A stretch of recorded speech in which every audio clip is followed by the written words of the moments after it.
अस्सलाम वालेकुम, कैसे हैं आप लोग। उम्मीद करती हूँ आप सब ठीक होंगे। तो BPS 5 टू BPS 15 की इंटरमीडिएट कैटेगरी की तैयारी आज से जी शुरू हो रही है।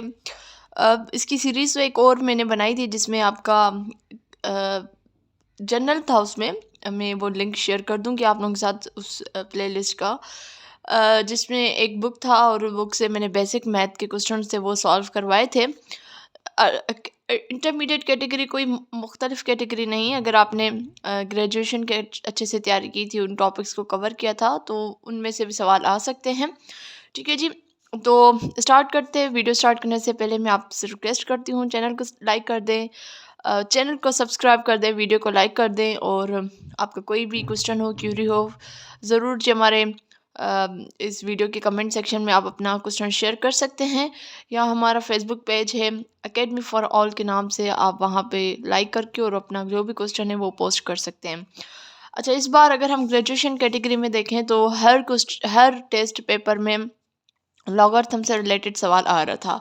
अक्सर ये लॉगरिथम जो होता है ना, इसको हम इग्नोर कर देते हैं कि ये यहाँ से तो आएगा ही नहीं। ठीक है, तो ये बहुत ही इंटरेस्टिंग पार्ट होता है मैथ का, और इसके बेसिक जो है वो आपको पता होने चाहिए। ठीक है, तो इंशाल्लाह जी इसको ये नहीं कि आज की वीडियो में पूरा आपको लॉगरिथम समझाऊंगी, नहीं, जो बेसिक बेसिक चीज़ें हैं वहाँ से हम स्टार्ट करेंगे, और फिर जो मोस्ट पॉसिबल क्वेश्चंस होते हैं हम उनको सॉल्व करेंगे। ठीक है जी, तो लॉगरिथम देखें, सबसे पहले आपको पता होना चाहिए कि लॉगरिथम है क्या। ठीक है, अब लॉगरिथम अगर मैं एक आपको इसके जो नाम है उसको अगर हम तोड़ें, तो लॉगस का मतलब है जी रेशो। ठीक है, और जो इसका दूसरा पार्ट है यानी अर्थमस, जिसका मतलब है जी नंबर, यानी रेशो ऑफ नंबर्स। ठीक है, उसको हम लॉगरिथम कहते हैं। अच्छा, ये तो एक डेफिनेशन की टाइप हो गया। अगर हम पहले मैं आपको समझाऊं कि अगर मैं कह रही हूँ जी 2 इज इक्वल टू 4, तो लॉग में मैं इसको इस तरीके से लिखूंगी, log 2 ऊपर 4 और ये हो जाएगा 2। ठीक है, ये इसको हम फर्दर करेंगे, इसको हम कैसे प्रोनाउंस करते हैं, इसको पढ़ते हैं किस तरीके से, वो मैं आगे चलूँगी। ठीक है, बड़ी वैल्यूज़ होती हैं, उनको डील करने के लिए हम लॉगरिथम का इस्तेमाल करते हैं ताकि हम ईज़िली उस बड़ी वैल्यूज़ के साथ डील कर सके। ठीक है, उसके अलावा सबसे पहला पॉइंट आपको ये पता होना चाहिए कि लॉगरिथम किसने इंट्रोड्यूस किया था। तो लॉगरिथम जो है वो इंट्रोड्यूस किया था मुस्लिम साइंटिस्ट ने, सॉरी हाँ, मुस्लिम मैथमेटिशियंस ने, नॉट हम साइंटिस्ट कहेंगे, मुस्लिम मैथमेटिशियंस थे जिनका नाम था अबू मोहम्मद मूसा अल ख्वारिज़मी। ठीक है, ये नाम आप नोट कर लें, अबू मोहम्मद मूसा अल ख्वारिज़मी। ठीक है जी, ये मैथमेटिशियन थे जिन्होंने लॉगरिथम को इंट्रोड्यूस करवाया था। उसके बाद जी 17th सेंचुरी में जॉन नेपियर, एक और बंदा आ गया जो था जी जॉन नेपियर, और ये कब की बात है, ये जी 17th सेंचुरी की बात है। अब इस बंदे ने कॉन्सेप्ट दिया था लॉगरिथम का, इसने फर्दर इसको जो लॉगरिथम का कॉन्सेप्ट है इसको फर्दर उसने टेबल वगैरह जो है वो प्रिपेयर की थी। ठीक है, सबसे इसमें दो बेस होता है, एक तो बेस 10 होता है और एक बेस ये ई वाला होता है, जिसके एक ये इरेशनल नंबर है और इसकी एक अपनी वैल्यू है जो है जी 2.71828, और ये चलती जाएगी। ठीक है, और उसके अलावा अगर हम एक और बंदा था, ठीक है, जिसका नाम था जी हेनरी ब्रिग्स। हेनरी ब्रिग्स एक और बंदा था जिसने जी डेवलप किया था लॉगरिथम टेबल, और उसका उसने जो बेस रखा था वो रखा था बेस 10। ठीक है जी, तो इसके थ्रू हम बहुत ज़्यादा कैलकुलेशन कर सकते हैं, और बहुत आसानी से जो बड़ी वैल्यूज़ होती हैं उनके साथ हम डील कर सकते हैं। तो मैं थोड़ी सी रिपीटिशन करवा लेती हूँ, further move to other topic. Logarithm, logos mean ratio, arithmos mean number. Muslim mathematician था अबू मोहम्मद मूसा अल ख्वारिज़मी, इन्होंने जो है वो लॉगरिथम इंट्रोड्यूस करवाया था। फिर 17th सेंचुरी में जॉन नेपियर ने फर्दर इस पे काम किया और फिर उसने टेबल का इजाफा किया और जिसकी बेस ई थी और उसकी एक प्रॉपर वैल्यू है और ये एक इरेशनल नंबर है।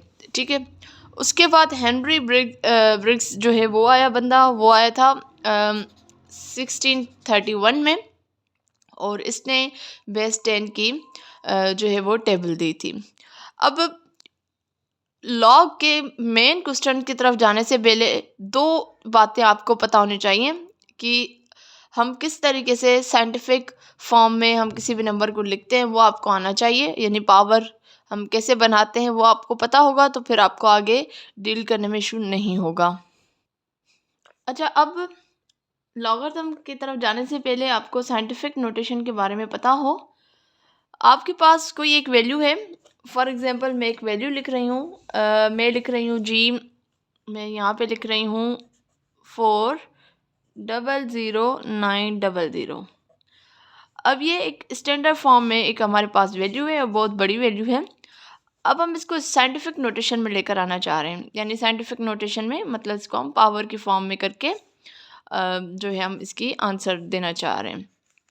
तो इसको आप कैसे जो है साइंटिफिक नोटेशन में आप कन्वर्ट करेंगे, उसका तरीका ये होता है कि देखिए ये एक नंबर है तो इसका डेसिमल यहाँ पे होता है। ठीक है, इस डेसिमल को मैं मूव करवाती आऊँगी यहाँ तक, तो इसको हम करते हैं, यानी 1 2 3 4 5। ठीक है जी, ये डेसिमल यहाँ पे आ गया तो इसको मैं लिख रही हूँ इस तरीके से 4.009।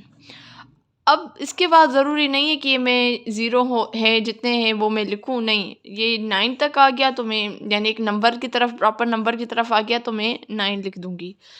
ठीक है ना, उसके बाद मल्टीप्लाई करके 10 लिखकर जितनी बार मैंने इसको मूव करवाया था उतना मैं पावर दूंगी। तो कितनी बार मूव करवाया था, 5 टाइम मूव करवाया था, यानी 1 2 3 4 5, तो मैंने यहाँ 5 दे दिया। ठीक है, ये आपको बात समझ आनी चाहिए। अच्छा, इसके बाद एक और मैं आपको चीज़ समझाऊंगी कि ये +5 है, यहाँ पे नेगेटिव कैसे आता है, तो ये आपको पता होना चाहिए। ठीक है, फॉर एग्जांपल एक और नंबर हम देखते हैं। अगर हमारे पास नंबर है 9700, तो ये यहाँ पे डेसिमल है। ठीक है जी, इसको मैं मूव करवा रही हूँ 1 1 2 3 टाइम मैंने मूव करवाया, यानी 9.7। इसके बाद 2 0 देने की ज़रूरत नहीं है, यहाँ पे आ गया, यानी इंटू 10⁻³ आ गया। ठीक है जी, आई होप अब आपको ये थोड़ी बहुत चीज़ें समझ आ गई होंगी। अच्छा, अब माइनस की तरफ आ जाते हैं जी। हमें कैसे पता चले कि ये माइनस का देना है, मतलब ये जो है, ये जैसे इन्होंने 5 दिया है तो प्लस का 5 है तो माइनस का 5 कैसे आएगा। अब इसको देखें, मैं एक और नंबर लिख रही हूँ, फॉर एग्जांपल मैं नंबर लिख रही हूँ 0.00643। ये एक मैं नंबर लिख रही हूँ 643। ठीक है, अब देखें, अगर मैं अपनी साइड देखूं तो ये मेरा राइट साइड है और ये वाला लेफ़्ट साइड है। अब ये लेफ़्ट साइड की तरफ से ये डेसिमल दिया हुआ है, ये मेरी राइट साइड की तरफ से था, ये लेफ़्ट साइड की तरफ से है। इसको मैं लेफ़्ट साइड से मूव करवा रही हूँ टुवर्ड्स द राइट, यानी 1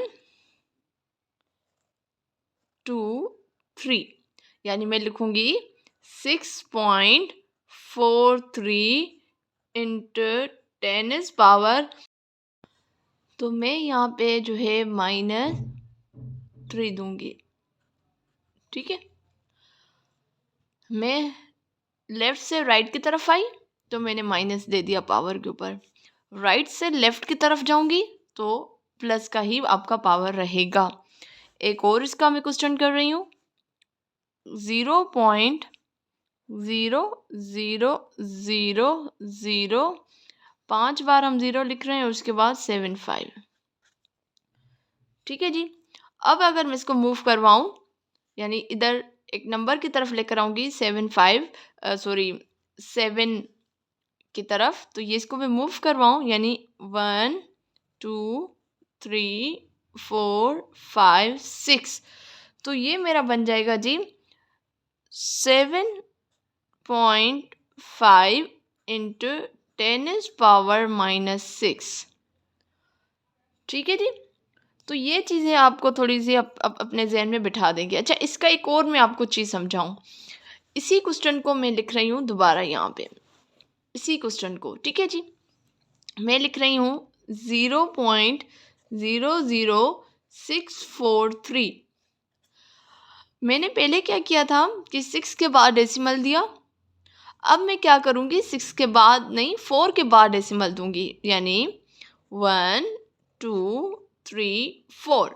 मैंने मूव करवाया, तो अब मेरे पास जो वैल्यू है 64.3 इंटू 10⁻⁻4।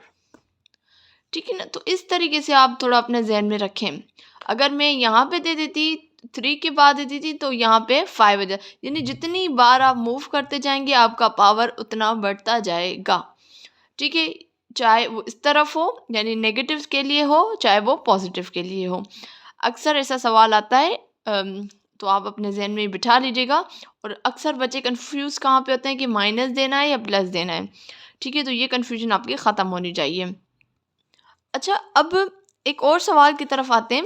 आपसे कहा जाता है कभी कभी कि आपको साइंटिफिक नोटेशन में आपको वैल्यू दे दी गई है, अब आप उसको स्टैंडर्ड फॉर्म में रखें। जैसे कि मुझे साइंटिफिक नोटेशन में ये वैल्यू दे दी गई है, यानी 7 इंटू 10⁻⁴, तो इसको मैं स्टैंडर्ड फॉर्म में लेकर आऊँ।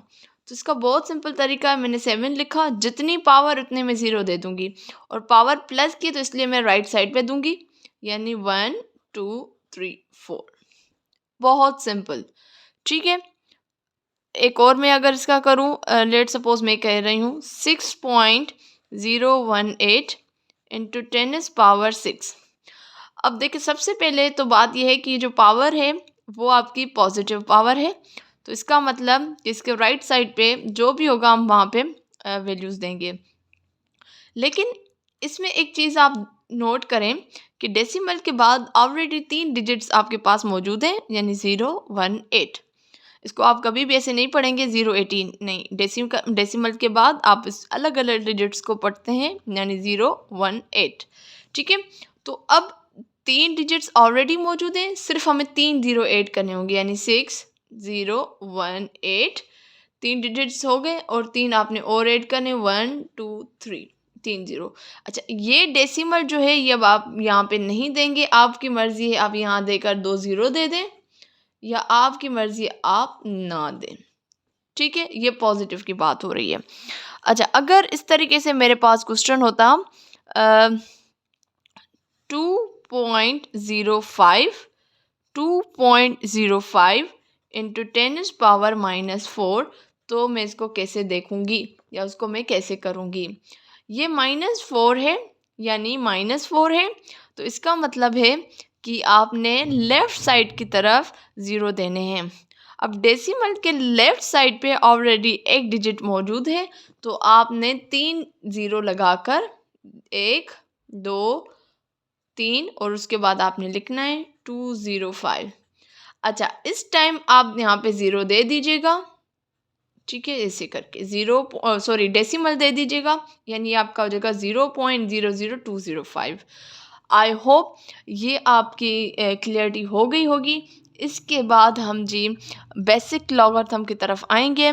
लॉग कैसे मालूम किया जाता है, या लॉग में जब x की वैल्यू दे दी जाती है, y की वैल्यू दे दी जाती है, लॉग बेस, यानी इसकी बेसिक चीज़ें आपको जो हैं वो आपके रूल्स जो हैं वो आपको पता होने चाहिए। इंशाल्लाह नेक्स्ट वीडियो में हम वो करेंगे। तो उम्मीद करती हूँ आपको आज की वीडियो पसंद आई होगी। अगर पसंद आई है लाइक करें, कमेंट करें, दूसरों के साथ ज़रूर शेयर करें। प्लीज़ चैनल को सब्सक्राइब कीजिएगा, और बहुत जल्दी मेरे चैनल पे जो है आप 30,000 जो है वो सब्सक्राइबर पूरे करवा दें। इंशाल्लाह हाज़िर होंगे मैं नेक्स्ट वीडियो में, तब तक मुझे दीजिए इजाज़त। अल्लाह हाफ़िज़।